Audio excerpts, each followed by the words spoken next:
Welcome back everyone.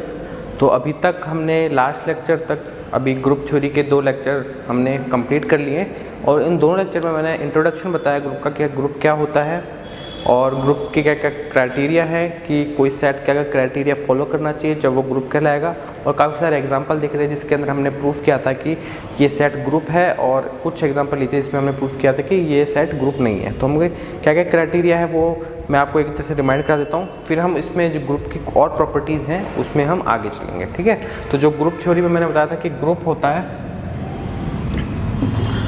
तो group के अंदर पहले जो क्राइटेरिया होता है वो होता है एसोसिएटिविटी।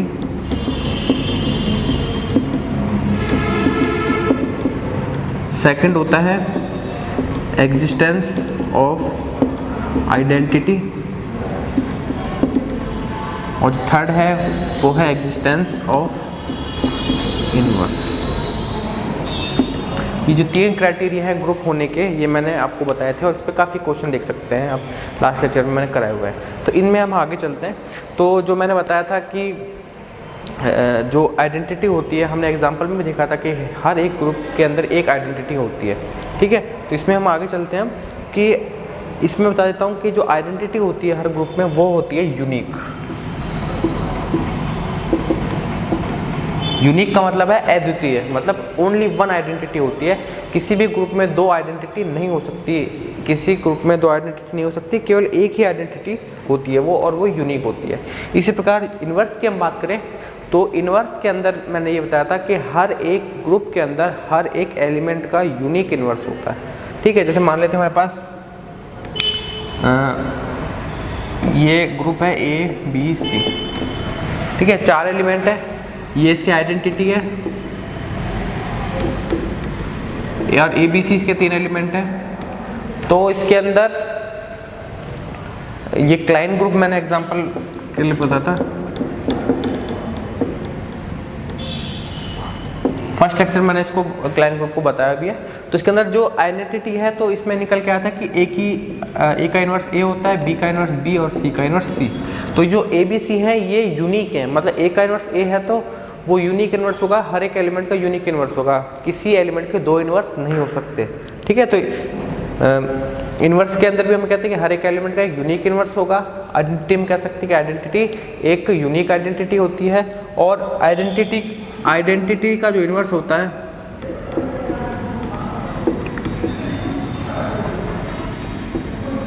वो भी यूनिक होता है। ठीक है, आइडेंटिटी का यूनिक होता है इट्सेल्फ, मतलब आइडेंटिटी खुद का ही इन्वर्स होती है। ठीक है, तो ये भी एक ध्यान देने की बात है। तो ये मैंने आपको आज कुछ और डिटेल बताई है। तो इसमें हमसे पूछा भी जा सकता है कि प्रूफ कीजिए कि जो आइडेंटिटी है उस जो आइडेंटिटी होती है वो यूनिक होती है, इन्वर्स भी हर एक एलिमेंट का यूनिक होता है। तो इसमें हम इनका प्रूफ देखेंगे कि कैसे हम प्रूफ कर सकते हैं कि आइडेंटिटी यूनिक होती है और हर एक एलिमेंट का इन्वर्स भी यूनिक होता है। ठीक है, तो ये आपसे एग्जाम में पूछे जा सकते हैं। तो इनका जो प्रूफ है वो हम देखेंगे, और आने वाले जो क्वेश्चन है ग्रुप थ्योरी के अंदर उनमें ज़्यादातर जो क्वेश्चन है वो प्रूफ करने के लिए होते हैं। तो उसमें हम देखेंगे आगे हम कैसे चलते हैं। ठीक है, तो जो हमारा पहली थ्योरम है, पहली थ्योरम है कि identity is unique in A group. हमको ये थ्योरम है और इसको प्रूफ करना है कि इसको हिंदी में कहेंगे कि किसी ग्रुप के अंदर जो तत्सम कव्य होता है वो अद्वितीय होता है। ठीक है, इसको हम प्रूफ करेंगे। तो प्रूफ करने के लिए हमको देखिए मैं क्या अप्रोच रहेगी मैं बता देता हूँ हमको, कि हम मान लेते हैं कि लेट एक्स, मान लेते हैं कि आइडेंटिटी यूनिक प्रूफ करनी है। तो हमको देखो किस प्रकार से चलेंगे। हम स्टार्टिंग में ये मान के चलेंगे कि हमारे पास कितनी आइडेंटिटी हैं, 2। ठीक है, हम बाय कॉन्ट्राडिक्शन चलेंगे।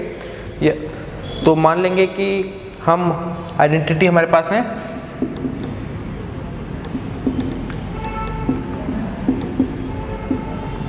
E1 एंड E2, 2 आइडेंटिटी हम मान लें कि किसी भी जो ग्रुप है उसके अंदर 2 आइडेंटिटी हैं। ठीक है, अब हम इसकी वजह से प्रूफ करते हुए चलेंगे। लास्ट में ये प्रूफ कर देंगे कि E1 और E2 बराबर है। तो इससे क्या सिद्ध हो जाएगा कि हमारे जो दो अलग अलग लेके चलते हैं वास्तव में वो एक ही है और वो यूनिक है। तो यहाँ से प्रूफ हो जाएगा। तो यहाँ हमने ये दिया कि E1 भी आइडेंटिटी है और E2 भी आइडेंटिटी है। तो हम क्या करेंगे कि जब हम पहले लेके के चलते हैं कि E1 आइडेंटिटी है, तो E1 आइडेंटिटी है तो यहाँ से यदि हम वैल्यू निकालते हैं E1 स्टार E2 की वैल्यू निकालते हैं, E1 स्टार E2 की वैल्यू निकालते हैं, और जब हम लेके चलते हैं कि E1 आइडेंटिटी है तो आइडेंटिटी E1 है तो वो क्या करेगी, अपने साथ अप्लाई होने वाले एलिमेंट की वैल्यू दे देगी। आइडेंटिटी की ये प्रॉपर्टी होती है कि यदि इसको एलिमेंट अप्लाई करते हैं तो उसी एलिमेंट की वैल्यू देती है। तो E1 यदि आइडेंटिटी है तो ये वैल्यू निकल के दे देगा E2, बिकॉज E1 आइडेंटिटी है।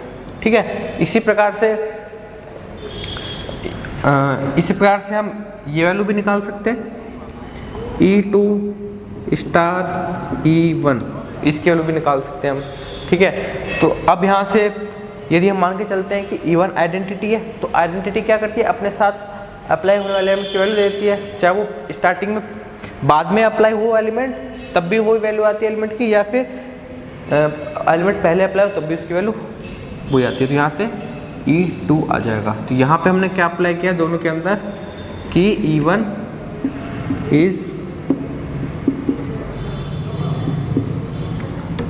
इन दोनों में अप्लाई किया। इसी प्रकार से अब हम ये भी मान के चले कि E2 भी आइडेंटिटी है, तो इसी प्रकार से हम यहाँ पे ये निकाल के चलेंगे E1 स्टार E2 की वैल्यू, और लेकिन अब यहाँ पे हम मान के चलेंगे कि E2 आइडेंटिटी है।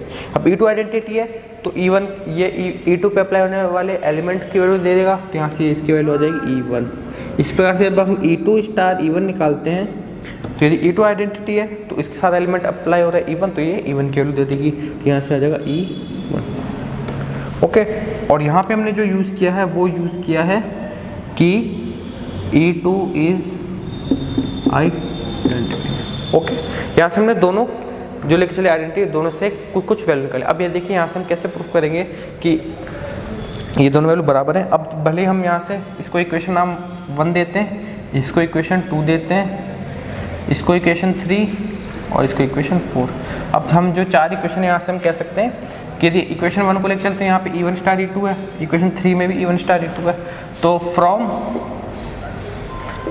1 and 3 हम क्या कर सकते हैं, E1 स्टार E2 की वैल्यू E2 भी है और E1 भी है। तो यहाँ से प्रूफ होगा E2 is equal to E1।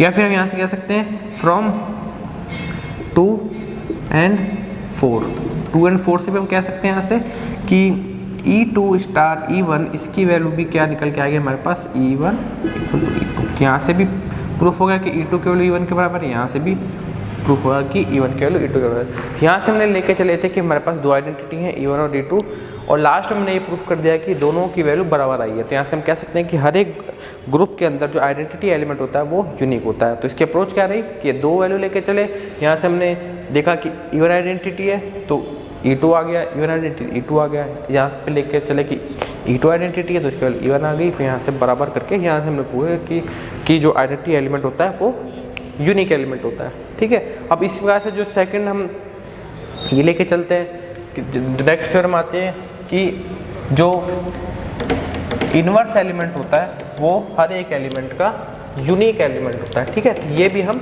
यहाँ से प्रूफ करेंगे। तो इसकी भी सेम अप्रोच रहेगी कि हम मान लेते हैं कि किसी एलिमेंट के दो इनवर्स हैं। ठीक है, तो हम यहाँ से नेक्स्ट थ्योरम देखते हैं। जो हमारी नेक्स्ट थ्योरम है, नेक्स्ट थ्योरम देखिए, इसके अंदर हमको कहा गया है कि नेक्स्ट थ्योरम हमको कहा गया है कि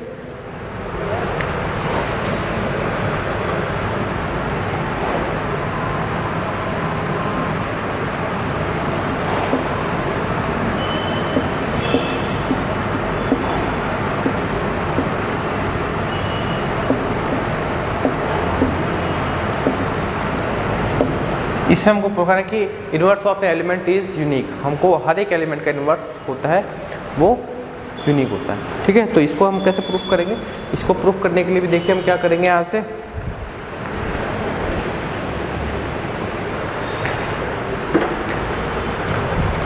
ये थ्योरम है तो हम मान लेते हैं कि ग्रुप हमारा मान लेते हैं, जो ग्रुप है हमारा G स्टार ग्रुप। ठीक है, तो हम जो बात करेंगे वो G के अंदर बात करेंगे। तो हम एक एलिमेंट ले लेते हैं, मान लेते हैं A जो कि जी के अंदर है। हमने क्या लिया, एक एलिमेंट है ए, चलिए इसको एक्स ले लेते हैं, एक एलिमेंट एक्स ले लिया जो जी के अंदर है। अब हमें प्रूफ करना है कि इस एक्स का एक यूनिक इन्वर्स एग्जिस्ट करेगा। तो हम सेम पिछले